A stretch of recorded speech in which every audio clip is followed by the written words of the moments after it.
Okay, so as you can see, I have Kyle on the timeline. Here's the clip. That's how I received it. That's how it looks.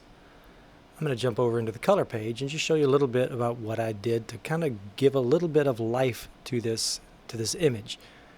First thing, I just did a basic color correction. You can see, I mean, it just kind of adds a little contrast. It already looks better though.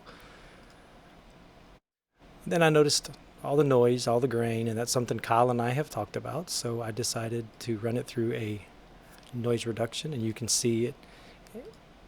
I just did a little bit to remove some of it.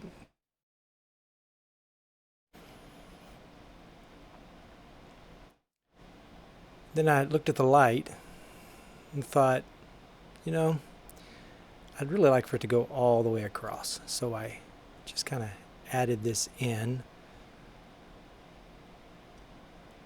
Then noticed right here and right here, just real subtle, you can see it's just real faint, this blue reflection from the LED. So I just put my own in, just real subtle, just to kind of enhance what was already there, just to make the overall image just a little more pleasing again. Then I decided there was nothing going on here, so I decided to add just an orange highlight as if there's a flare from an open window.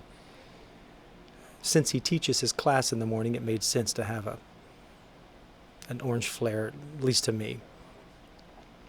Then I decided to really draw your eye in to the center where he is seated. I would darken this area and this area, just again to just kind of draw your eye to where he is speaking. And then I decided to adjust his skin tones, because as you look here at this scope, the skin tones should be right on this line, and it's a little tricky making them look right, because if you put them on the line, they're not always right, but it's a good guide.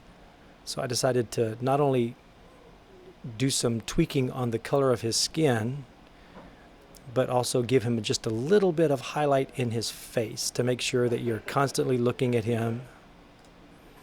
You can see the difference.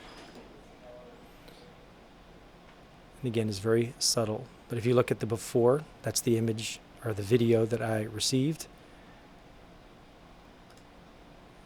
and the after.